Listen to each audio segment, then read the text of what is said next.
Hi hello అందరికీ నమస్తే అండి. అందరు ఎలా ఉన్నారు? మీరు అందరు బాగుండాలని మనస్ఫూర్తిగా కోరుకుంటున్నాను. అలాగే ఈరోజు రెసిపీ వచ్చేసి పెరుగు కూర తయారు చేయడానికి ఒక టమాటా ఒకటి, ఒక ఉల్లిపాయ ఒకటి, అలాగే చిన్న అల్లం ముక్క, అలాగే కొంచెం కొత్తిమీర ఇవన్నీ వేసుకొని మెత్తగా ఇట్లా పేస్ట్ చేసుకొని ఈ ఆయిల్లో వేసి మంచిగా ఉడికించుకోవాలి. అంటే ఇందులో పచ్చివాసన పోయే వరకు ఇదంతా కూడా ఉడికించుకోవాలి.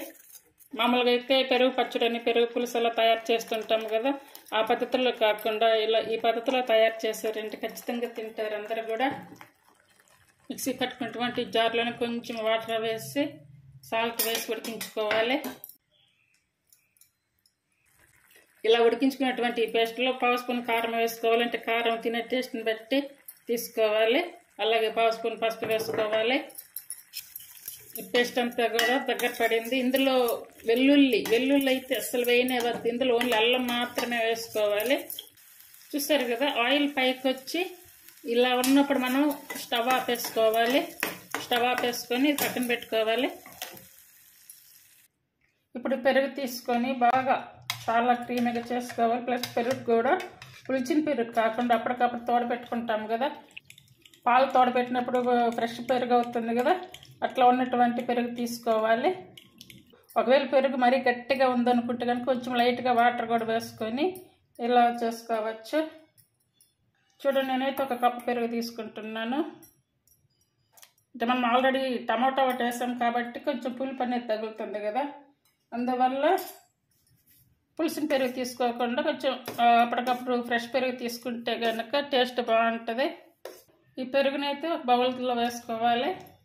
ఇప్పుడు ఇందులో కొంచెం వాటర్ వేసి ఇలా తీసుకోవచ్చు. ఇప్పుడు పెరుగు అంతా ఇలా చేసుకున్నప్పుడు ఆల్రెడీ ఇది ఉడికించి పెట్టుకున్నాం కదా, ఈ ఉడికించినటువంటి పేస్ట్ అంతా కూడా పెరుగులో కలపాలి. పెరుగు అలాగే పేస్ట్ అంతా కూడా అంతా బాగా కలుపుకోవాలి. ఒకసారి సాల్ట్ కూడా చెక్ చేసుకొని వేసుకోవాలి. ఇప్పుడు ఇది ఒక ఆప్షన్గా తినవచ్చు, డైరెక్ట్గా ఇప్పుడు ఇలానే తినవచ్చు. ఇది ఒక ఆప్షన్ అన్నమాట. పోపు కోసం స్టవ్ మీద మరో పాత్ర పెట్టుకొని అందులో 1.5 టేబుల్ స్పూన్ ఆయిల్ వేసుకోవాలి. ముందుగా జీడిపప్పు వేయించుకోవాలి. ఇవన్నీ కూడా కొంచెం కలర్ చేంజ్ అయ్యే వరకు వేయించుకోవాలి. వేయించుకున్న జీడిపప్పు తీసి పక్కన పెట్టాక 1/2 స్పూన్ ఆవాలు, అలాగే 1/2 స్పూన్ జీరా, కొంచెం మెంతులు వేసుకోవాలి. అలాగే 1/2 స్పూన్ శనగపప్పు, కొంచెం ఇంగువ, అలాగే మెంతి పౌడరు. ఈ మెంతి పౌడరు ఆప్షన్ అండి, ఉంటే వేసుకోవచ్చు, లేదంటే స్కిప్ చేయవచ్చు. 2-3 ఎండుమిర్చి తీసుకుని ఇలా కట్ చేసుకోవాలి. అలాగే కరివేపాకు, కట్ చేసుకున్నటువంటి ఆనియన్స్, పచ్చిమిర్చి చీలికలు. ఈ ఉల్లిపాయలు అనేవి మెత్తగా ఉడికించుకోవచ్చు, లేదు మనకి పచ్చిగా కావాలి అనుకుంటే కనుక ఇలా కొంచెం అలా వేయించుకొని ఇంకా పచ్చిగా ఉండగానే తీసుకోవచ్చు. నేనైతే ఇలా పచ్చిగా ఉండగానే తీసి స్టవ్ ఆపేస్తున్నాను. ఇప్పుడు ఈ పోపు అంతా కూడా మనం ముందుగా కలిపి పెట్టుకున్నాం కదా పెరుగు, ఆ పెరుగులో వేసుకోవాలి. ఈ తాలింపు అంతా కూడా ఇందులో వేసుకోవాలి. చాలా మంది ఇళ్ళల్లో పెరుగు తిన్న వాళ్ళు ఉన్నారు. అలాగే ఇప్పుడైతే పిల్లలు చాలా మంది పెరుగు తినట్లేదు కాబట్టి ఇలా తయారు చేసి పెట్టండి. ఈ పెరుగు కూరతోటి చాలా చాలా బాగా ఇష్టంగా తింటారు. అలాగే ఇది బిర్యానీ, పలావ్, రైస్ అన్నిటిలోకి చాలా బాగుంటుంది. అలాగే చపాతీల్లోకి కూడా బాగుంటుంది. ఈ జీడిపప్పుతో వేసుకొని తినండి, ఇంకా చాలా చాలా టేస్టీగా అనిపిస్తుంది. అందరు కూడా కొత్తగా నేర్చుకునే వాళ్ళకి కూడా చాలా ఈజీగా చేసుకోవచ్చు. అలాగే బ్యాచిలర్స్ కానీ అందరు కూడా చాలా ఈజీగా చేసుకొని తినవచ్చు, చాలా టేస్టీగా ఉంటుందండి. అలాగే కొంచెం కొత్తిమీర కూడా వేసుకోవాలి. దీనికి సైడ్ డిష్గా ఇంకా మరి ఏదైనా ఫ్రై పెట్టుకోవచ్చు, లేదంటే డైరెక్ట్గా ఇలా తిన్నా కూడా చాలా చాలా బాగుంటుందండి. లంచ్ బాక్సులకు కూడా బాగుంటుంది ఇలా తయారు చేస్తే.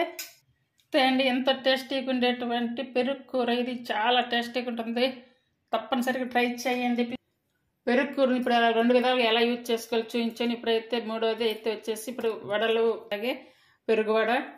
పెరుగు కూర తయారు చేసాం కదా, ఈ పెరుగు కూరని ఇప్పుడు పెరుగు వడ తయారు చేయడానికి కొంచెం వాటర్ అయితే వేసుకోవాలి. అంటే మరీ గట్టిగా, పెరుగు కూర అంటే మరీ గట్టిగా ఉంటుంది కదా, అందువల్ల కొంచెం పెరుగు వడకి ఏంటంటే కొంచెం ఈ పెరుగు కూర అనేది కొద్దిగా లూజ్గా ఉంటే బాగుంటుంది.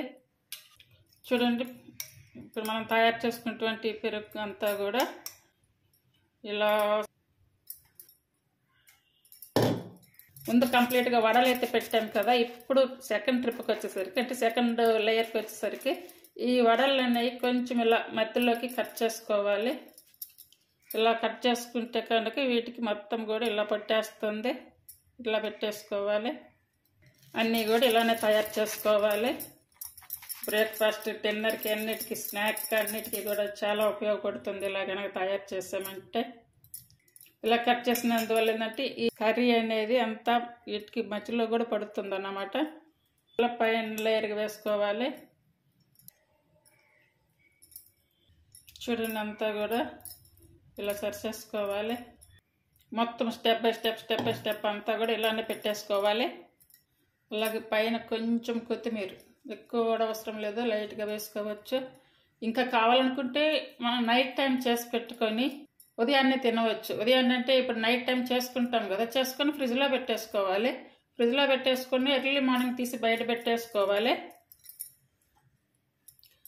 మనం తినబోయే టయానికి ఆ కూలింగ్ అంత పోతుంది, ప్లస్ ఆ వడ అనేది ఆ పెరుగులో అంత మెత్తగా అవుతుంది. తినేదానికి కూడా టేస్ట్ కూడా బాగుంటుంది.